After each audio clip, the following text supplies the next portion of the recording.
I built a couple cars for a good customer of ours named Juan Martinez. He came in, he had bought the '69 Mustang, and he wanted to kind of do something for me and my dad to help us get our name out there. He was willing to supply all the parts for the car, so we provided all the labor on the car, a lot of long nights, a lot of sleepless nights, and basically he kind of let me do my design, let me do what I wanted to do to the car, as long as I still looked like a '69 Mustang at the end of the day. We cut the quarter panels off the car. The '69 quarter panels have a little vent on the side of them, so we got rid of those. We took 70 quarter panels and rolled them and made them 2.5 inches wider per side. So the car is actually wider, so we could keep the back seat, but still get that big 345 back tire. The fenders are 1.5 inches wider per side in the front, and the whole front of the car is carbon fiber. We've changed everything on the car except for the roof. Custom made hood, custom rear deck lid. I mean, everything on the car is just, one-off stuff that we worked on. We bought the fenders, they're a production piece from Anvil Auto. The front and rear body kits are from Ring Brothers, which we heavily modified, but it gave us a good foundation to work off of.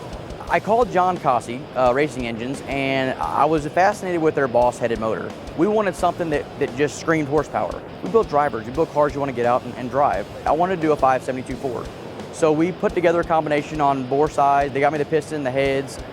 We ordered the crank and rods, and I had a place in Houston Engine Balancing in Houston put the motor together. So on the chassis of the car, I had this idea that I didn't want to see any visible nuts on the car. So everything is a button head bolt that screws together.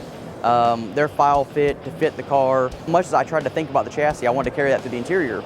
So I approached the interior guys and told them that, I don't want to see any stitching in the car. I love the crisp lines and the lot of tucks in the interior, but I didn't want to see the stitching. I didn't like the French seam. It's been done, and I wanted to do something that nobody's seen. And the color is classic Stampede gray. They named the leather after the car, so it's just really good. I had a really good team on board. I'll probably drive it. We plan on taking it to a bunch of Good Guys events and doing a lot of indoor shows and SEMA, and we want to show the car. We want to show people what we do. We want to show people everything, and I want to drive it. I want to show that it was built to be driven. I've always been a Ford guy at heart, had lots of Mustangs when I grew up. This color was the easiest color I've ever made. It's one toner, one pearl, sprayed over a black base coat, and you're done. 3 coats, you're done, it matches, and it was almost too easy.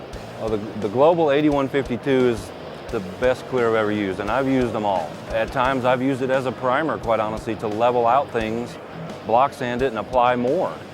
And then when you buff it out, I mean, the results behind you, it's amazing. It buffs easy, and a year later it buffs easy. I'll use it as long as they make it, until they make a better one. I have no other reason to use anything but PPG. It's always done well for me. The support is there when we need it. I'm not going to cheat on my wife, as it were.